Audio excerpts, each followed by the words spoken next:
What's up everyone, and welcome back to the MMA Zone. Today, let's get started with Michael Chandler gets disrespected after fight announcement. Despite the fact that Conor McGregor is not only coming back from one of the most horrific injuries in all of professional sports, but is also doing so in the midst of a two-fight skid, the Irish star emerged as a slight favorite over Michael Chandler for their summer scrap. Of course, the last time McGregor competed was in July of 2021, meaning that by the time he and Chandler fight, he will have been absent from competition for almost a full 3 years. The news took many members of the MMA community by surprise, considering that in 2022, Chandler became the first person to knock Tony Ferguson out cold and then nearly defeated Dustin Poirier in their UFC 281 scrap. In response, Chandler took to social media, where he simply posted a laughing emoji indicating his amusement at the odds.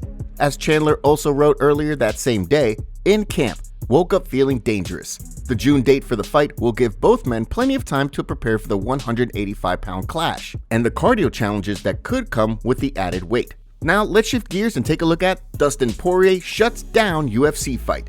Recently, UFC CEO Dana White indicated that there was a super fight he and the UFC were working on that didn't involve Conor McGregor. Immediately, fans began to theorize about a potential fight between Dustin Poirier and Nate Diaz. However, according to Poirier, that fight isn't on the table. In response to a fan on social media who asked the Diamond whether he was fighting Nate Diaz at UFC 300, Poirier shut down talk of a fight between he and the Stockton superstar, simply writing, "No, it ain't happening." As Poirier has continued to indicate, he plans on being selective when it comes to his next opponent. Despite the fact that he has no plans of retiring, it's unclear who he could wind up fighting. With the door shut on a move to 170, fans have been left to wonder just who the former interim champ could wind up meeting in his highly anticipated return bout. Rather than call out anyone in particular, Poirier has simply indicated that when the right name comes his way, he'll know. Given that he's unlikely to get a crack at the belt and just recently lost to Justin Gaethje, many have theorized that he could wind up fighting Charles Oliveira in a title eliminator if the opportunity to fight Makhachev goes to Justin Gaethje. However, so far, the UFC has kept things quiet in regards to his next fight.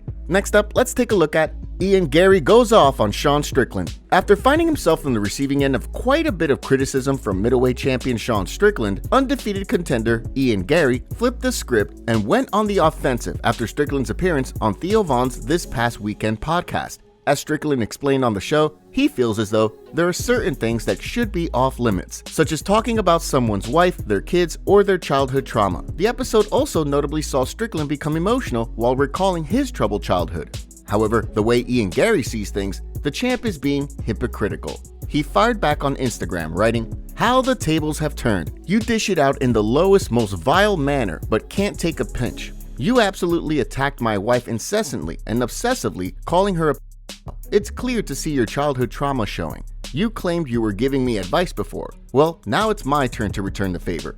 You should shut your mouth and focus on the mirror, because you have serious issues you need to solve.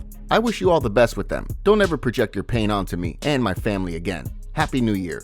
So far, Strickland has yet to respond to Garry. However, many of his fans were quick to question whether Garry or his wife wrote the message, opening the door to a potential fiery response from the middleweight champ. Next, let's take a look at Aljamain Sterling reveals game plan for next UFC fight. When Aljamain Sterling steps into the octagon at UFC 300 to compete against Calvin Kattar, he believes that he can become the first person in the UFC to submit the heavy-hitting featherweight. To date, Kattar has only been finished twice. Once in his fourth pro fight at Elite XC Primetime in 2008 when he was submitted by James Jones, and once in 2022 when he suffered a knee injury against Arnold Allen. Ahead of UFC 300, former bantamweight champion Aljamain Sterling spoke about his hopes for the fight in a video for his YouTube channel, where he also addressed a possible submission.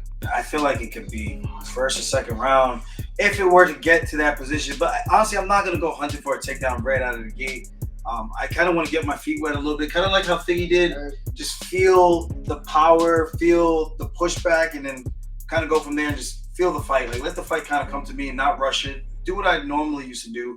Take my time and just see what comes to me. While Sterling will be looking to make a successful featherweight debut, Kattar will be looking to bounce back from the previously mentioned knee injury against Arnold Allen, which put him on the first two-fight skid of his career. Next up, let's take a look at Jorge Masvidal next fight gets leaked. When Jorge Masvidal retired after his fight with Gilbert Burns earlier this year, he explained that he simply doesn't feel as though his physical reflexes are where they used to be. As a result, the original BMF indicated that despite his heart wanting to continue, he knew it was time to hang up the gloves. This week, however, Masvidal took to social media, simply writing, "Unretired." Masvidal followed up the announcement by explaining to ESPN that he doesn't have an opponent right now. However, he plans to make a big return early in the year. The situation opened up the door to plenty of speculation, with the big question being whether Masvidal will look to get out of his UFC contract in order to box, or whether he will make a return to the octagon. As Jake Paul wrote, Yeah, going to box Nate Diaz. Whatever. Come see me when Dana gives you permission. If he winds up getting released from his UFC contract, the expectation, like Paul indicated, is that he could wind up booking a boxing match with Nate Diaz or Mike Perry. However, he previously indicated that he would prefer to fight with gloves rather than meeting Mike Perry in BKFC. If he plans to make a return to the UFC, the expectation is that he will either compete against Justin Gaethje, who currently holds the BMF title, or Colby Covington, given the pair's long-standing beef. Next, let's take a look at Khabib and Islam Makhachev help training for UFC 300 fight. Leon Edwards recently indicated that he would be defending his title at UFC 300, with the expectation being that he'll face off with Belal Muhammad. In response, shortly after the champ's announcement, Muhammad's manager Ali Abdelaziz took to social media, indicating that Muhammad would be going to Dagestan to train, simply tagging the contender in a post before then posting an emoji that read, "Soon," with an arrow, and then following up with Dagestan. Muhammad has previously trained with Khabib Nurmagomedov's team in Dagestan, notably taking his game to the next level since beginning his training with Team Khabib. As he indicated in the past, training with Nurmagomedov's team helps him take his preparation to the next level, given the focus and discipline that come with being a part of the team. From eating meals together to praying together, the routine that comes along with the training seems to have been a big difference maker in Muhammad's recent fights, where he stopped Sean Brady and dominated Gilbert Burns, albeit with a shoulder injury. Next, let's take a look at UFC fighter reveals horrible news. When Alexander Pantoja and Brandon Royval squared off for the flyweight title at UFC 296, the champ nearly blacked out during the championship rounds. While he was able to retain his title in impressive fashion, he nearly passed out from what sounds like exhaustion during the fight. Specifically, during a sequence in the fourth round where he took Royval's back, Pantoja revealed that despite being the one threatening was a submission, it was he who nearly wound up blacking out and losing the fight. Speaking on MMA Fighting's Trocasao Franca podcast, Pantoja recalled the situation. "When I took his back, I started to feel ill. I was aware that I was going out, man. That's never happened in my life before. I'm still processing what happened, but I started to see the world spinning, brother, like if I was drunk. You lay on bed and everything starts to spin. I'm like, damn, I'm going out here. I'm on his back and no way I could allow him to get out of there because I'd be in real trouble." As Pantoja indicated, after the round, he spoke with his corner while sitting on the stool, indicating that he was dizzy. However, despite that, he still managed to answer the bell for the fifth round before getting his hand raised. Following the win, Pantoja has yet to book his next fight. However, it sounds as though the expectation is that he competes against either Brandon Moreno or Amir Albazi in 2024. Khamzat Chimaev reveals horrible news after his fight at UFC 294. He shared pictures of his illness and said this on Twitter: "I was very sick. My hand was injured, so I couldn't return right away. I want to tell all the fountains, I want to see myself in battle more than all of you. I love this job. I will do and prove that. I am the best, as always we do." Judging by the pictures he posted, he wasn't in good health and had some type of widespread illness across his body.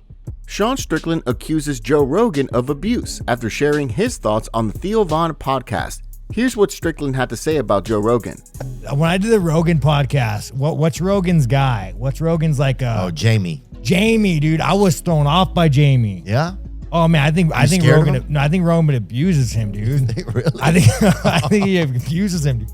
But I think Rogan disciplines him. Ooh, you think? Yeah, because you'll see it, dude. Every now and then Rogan will let that shit slip. Top comments. Bo is following the O'Malley blueprint. Take your time and pick winnable fights to build yourself up and make the most money with the least risk. Let him do his thing. Rogan is right though. I've never heard anyone outside of the most hardcore fans that are literal cage fighters say, "Hey bro, are you watching PFL this weekend?" I gotta say that Aljo was annoying at first, but he has actually carried himself pretty respectful the whole time and seems like a good dude. I wish him well. Can't believe Chandler's even agreed to this, and as for Patty, OMG. Make sure to leave a comment and you might get featured in our next video. Thanks for watching. If you enjoyed, make sure to subscribe and turn on notifications to never miss any MMA news. Check out our video from yesterday if you missed it. See you tomorrow.